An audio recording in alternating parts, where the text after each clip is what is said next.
Imaginez ceci. Vous vous tenez à l'entrée d'un vaste labyrinthe. Devant vous, des chemins innombrables. Chacun promet quelque chose, reconnaissance, succès, paix intérieure. Mais plus vous avancez, plus vous vous perdez. Vous avez peut-être connu cela, ce sentiment d'être en mouvement, mais sans jamais avancer vers quelque chose de véritablement important. Nous sommes tous dans ce labyrinthe. La vraie question n'est pas « quel chemin prendre ?», mais plutôt « comment devenir celui qui choisit le bon chemin, peu importe les obstacles ?» Nous sommes nombreux à croire que notre destinée se trouve dans quelque chose d'inné, un talent caché qui n'attend que d'être découvert. Cette quête obsédante nous pousse à chercher des signes à l'extérieur, dans des tests de personnalité, dans les validations d'autrui, ou dans la comparaison constante avec ceux qui, en apparence, semblent avoir trouvé leur chemin. Mais si cette approche était erronée? Et si, au lieu de chercher, nous devions créer cette zone de génie? Le stoïcisme nous apprend une vérité essentielle. La maîtrise de soi est la clé de toute réalisation. Découvrir sa voie ne relève pas d'un hasard chanceux, mais d'un travail volontaire. Notre potentiel ne se dévoile qu'à travers l'effort, la constance et surtout le dépassement des émotions destructrices. Nous avons tous une force intérieure, une étincelle unique qui ne demande qu'à s'épanouir. Pourtant, la peur, la colère et le doute agissent comme des chaînes invisibles. Et c'est en affrontant ces émotions que nous trouvons notre voie. Nous devons apprendre à maîtriser ce que nous ressentons pour ne plus en être esclaves. Aujourd'hui, nous partons ensemble en quête de cette zone de génie. Ce voyage ne sera ni confortable, ni rapide, mais il sera libérateur. En nous affranchissant de la peur et de la complaisance, nous révélerons la puissance intérieure qui dort en chacun de nous. La quête de la zone de génie est semblable à celle d'un voyageur égaré dans une forêt dense. Il avance, trébuche, se perd, doute, jusqu'à ce qu'il comprenne que la seule lumière fiable à suivre est celle qu'il porte en lui-même. Cette vidéo est une exploration profonde de ce voyage et elle pourrait bien changer votre vie. Bonjour et bienvenue sur ma chaîne Sagesse Profonde. Moi c'est Chris. Je vous invite à poursuivre ce voyage de la découverte de notre rêve secret enfoui en nous, avec toute la concentration qu'il faut afin d'appréhender le véritable contexte de cette leçon de vie. Dès l'enfance, on nous pousse à chercher des réponses toutes faites. Quel métier aimerais-tu faire plus tard? Ou quelle est ta passion? Ces questions semblent légitimes, mais elles contiennent un piège. Elles nous conditionnent à croire que nous devons trouver une voie déjà tracée par d'autres. Mais Sénèque nous avertit, « Il n'y a pas de vent favorable à celui qui ne sait où il va ». Cela ne veut pas dire que nous devons tout savoir dès le départ, mais que la recherche de notre zone de génie commence par un regard intérieur. Nous passons beaucoup de temps à chercher ce que nous aimons faire, alors que la véritable question est « Qui suis-je prêt à devenir pour accomplir quelque chose de significatif ?» Ce n'est pas à l'extérieur qu'on trouve sa voie, mais à l'intérieur, dans le chaos de nos doutes, de nos échecs et de nos intuitions. La plupart des gens cherchent leur zone de génie à l'extérieur. Ils attendent une révélation soudaine ou un signe miraculeux. Mais, comme l'enseignait le philosophe Épictète, ce n'est pas l'événement qui fait l'homme, mais l'homme qui fait l'événement. Nous devons apprendre à aimer l'incertitude, car le premier grand mensonge est de croire que la voie nous sera montrée. Non. La zone de génie n'apparaît qu'à ceux qui avancent, non à ceux qui attendent. Le premier choix à faire est celui d'avancer, même sans savoir exactement où cela mène. Nous devons maîtriser cette incertitude. C'est là que commence notre voyage, non pas dans la clarté, mais dans le brouillard. Et c'est en avançant que les contours se dessinent. Marc Aurèle, l'empereur philosophe, se réveillait chaque matin en sachant qu'il affronterait des défis immenses, trahison, guerre et la fatigue de gouverner un empire. Pourtant, il écrivait ceci dans ses œuvres pensées pour moi-même. Chaque jour, dis-toi que tu rencontreras des ingrats, des envieux et des traîtres. Mais leur mal ne peut t'atteindre si tu le refuses. Voici l'une des plus grandes erreurs, croire que nos émotions sont nos maîtres. Lorsque nous laissons nos émotions prendre le contrôle, nous perdons de vue ce qui compte vraiment. Les émotions sont des tempêtes. Elles peuvent nous emporter si nous les laissons faire. La colère, la peur, l'envie ou encore l'orgueil sont autant de chaînes invisibles qui nous éloignent de notre potentiel. Mais en réalité, chaque émotion est une épreuve déguisée. Ces émotions ne sont pas à nier, mais à comprendre et à surmonter. Le stoïcisme nous invite à ne pas fuir ces émotions, mais à les observer comme un général observe une bataille. Chaque émotion négative est une invitation à grandir. Sénèque disait que les grandes âmes ne fuient jamais la difficulté. Elles l'embrassent comme une opportunité de se fortifier. Les émotions destructrices ne sont pas des ennemis à abattre, mais des alliés à comprendre. Lorsqu'elles surgissent, elles révèlent ce que nous devons travailler en nous-mêmes. Si la peur est là, alors le courage nous appelle. Si l'envie nous ronge, l'humilité doit prendre sa place. Nous vivons dans une prison construite de nos propres mains. Les limites que nous percevons ne sont souvent que des illusions. L'homme est troublé non par les choses, mais par les opinions qu'il en a, nous rappelle Épictète. Trouver sa zone de génie, c'est d'abord reconnaître que les voix du doute et de la peur ne sont pas les nôtres. Ce sont des échos d'échecs passés, de jugements extérieurs et d'attentes sociales. Chaque obstacle est une occasion de grandir, si nous avons le courage de l'affronter. La maîtrise de soi n'est pas une lutte contre ce que nous ressentons, mais un art de transformation.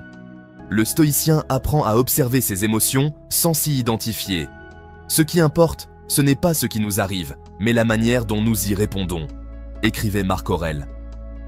À travers l'exercice quotidien de la tempérance et du détachement, nous devenons capables de naviguer dans le chaos avec sérénité. Le calme n'est pas l'absence de tempête, mais notre capacité à ne pas y être emporté. Lorsque nous cessons de chercher à plaire aux autres ou à fuir l'échec, notre zone de génie se dévoile peu à peu. Tout commence par le contrôle de soi. Nous vivons dans un monde où chaque minute est remplie de distractions. Chaque notification, chaque nouvelle tendance détourne notre attention de ce qui compte réellement. Nous devenons esclaves de nos désirs et prisonniers de nos émotions.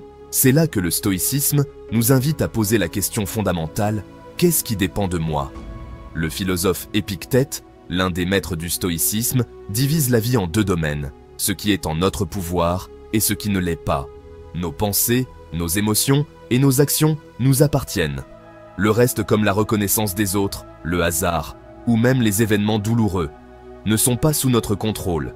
Nous devons apprendre à nous détacher de l'illusion du contrôle total et concentrer toute notre énergie sur ce qui est véritablement à notre portée.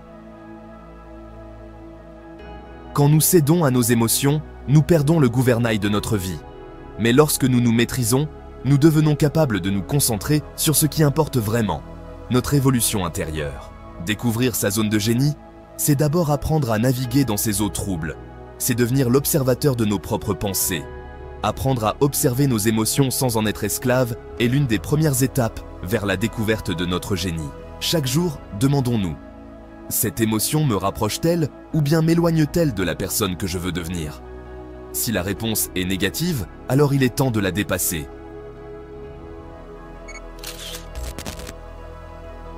Le succès est l'agrégat de petits efforts répétés jour après jour, disait Marc Aurèle.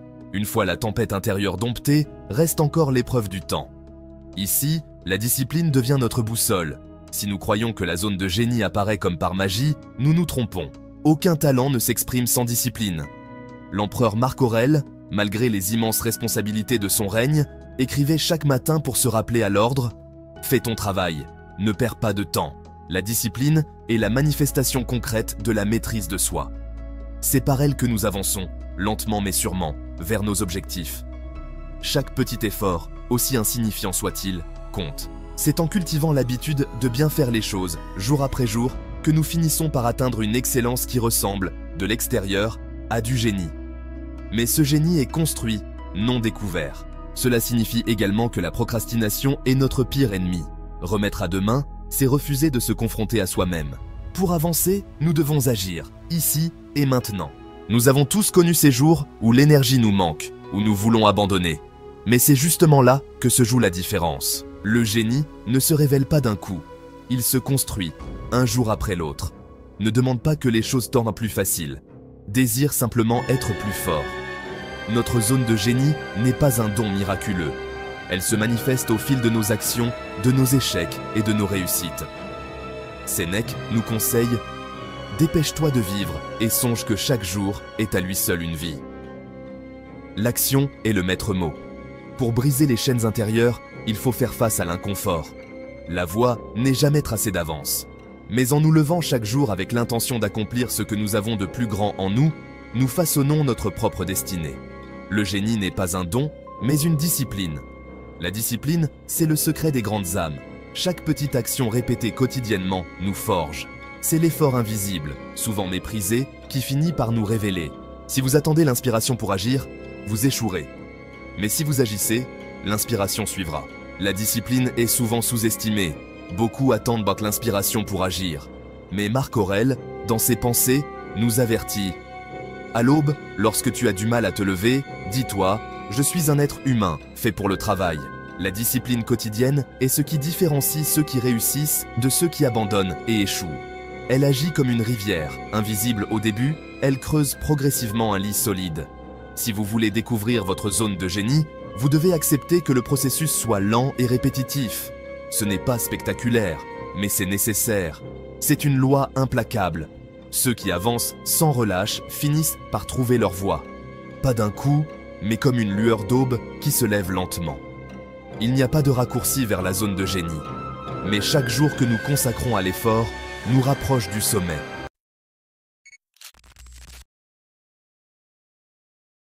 Il ne faut pas espérer que les événements arrivent comme tu le souhaites, mais souhaite qu'ils arrivent comme ils arrivent, nous dit Épictète. Il y a cependant des moments où, malgré tous nos efforts, la vie semble s'acharner contre nous.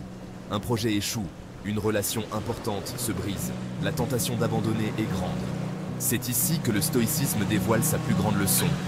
L'amor fati, l'amour du destin. Il ne suffit pas d'accepter les difficultés de la vie. Nous devons apprendre à les aimer. Trouver sa voie ne signifie pas refuser les obstacles, mais apprendre à les aimer. Chaque difficulté, chaque revers est une opportunité déguisée. Notre tâche est d'accueillir ces épreuves avec sérénité et gratitude. Nous ne choisissons pas toujours les circonstances de notre vie, mais nous avons toujours le choix de la manière dont nous y répondons. Et c'est dans cette réponse que se trouve notre véritable pouvoir. L'acceptation du destin nous libère de la peur de l'échec. Nous comprenons alors que chaque expérience, même douloureuse, nous façonne et nous rapproche un peu plus de notre pleine réalisation. Sénèque nous enseigne ceci. Celui qui a appris à aimer son sort est invincible. Veux-tu être invincible?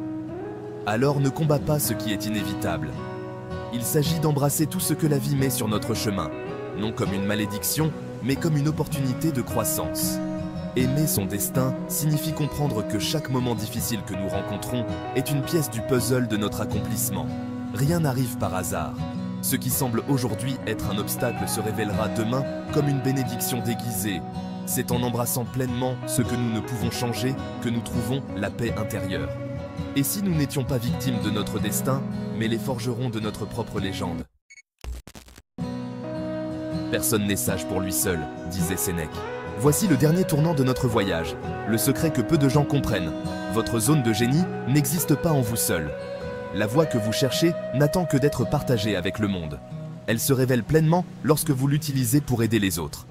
Sénèque disait dans ce sens, nous ne sommes nés que pour le bien de la communauté. La réalisation que notre génie ne peut s'épanouir que dans le service aux autres. Ce n'est qu'en mettant nos talents au service du monde que nous trouvons un sens véritable. Notre zone de génie ne peut se limiter à nous-mêmes. Une vie vraiment épanouie est une vie orientée vers les autres.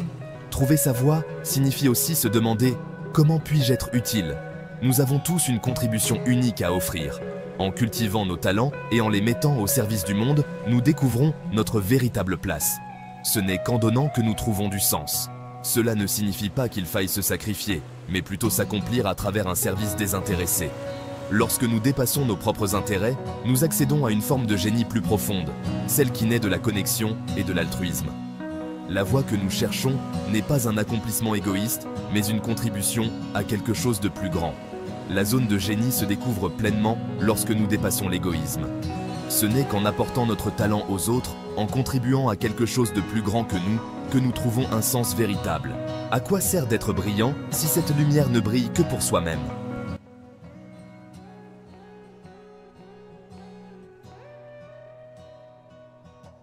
La quête de la zone de génie n'est pas un voyage rapide.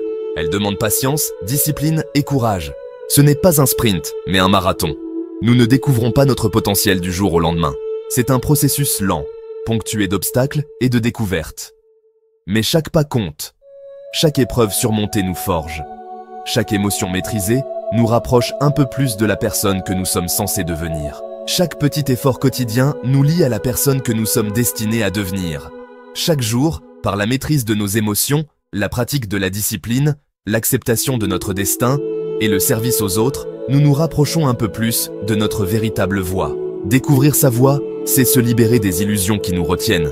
C'est comprendre que la liberté ultime est celle de l'âme et qu'aucun obstacle extérieur ne peut nous empêcher d'atteindre cette liberté. Nous sommes les architectes de nos vies. Des générations de sages et de penseurs ont parcouru ce sentier et tracé cette route avant nous, et leur sagesse nous éclaire. Et à présent, il est temps pour nous de réaliser notre destin. La voie se révèle à ceux qui se croient capables et gardent la foi. Ensemble, avançons, confiants, en sachant que notre destin se forge à chaque instant. Prenons la barre et naviguons vers notre propre lumière. Car le véritable voyage n'est pas de découvrir de nouveaux paysages, mais de se découvrir soi-même. Nous voilà arrivés au terme de ce merveilleux voyage de la découverte de notre zone de génie et de la voie à suivre pour se réaliser et réaliser son plein potentiel. Si tu es arrivé jusqu'ici, je tiens personnellement à te remercier du plus profond de mon cœur et te demande d'écrire ceci en commentaire. Nous sommes maîtres de nous-mêmes et c'est dans cette maîtrise que se trouve notre véritable génie.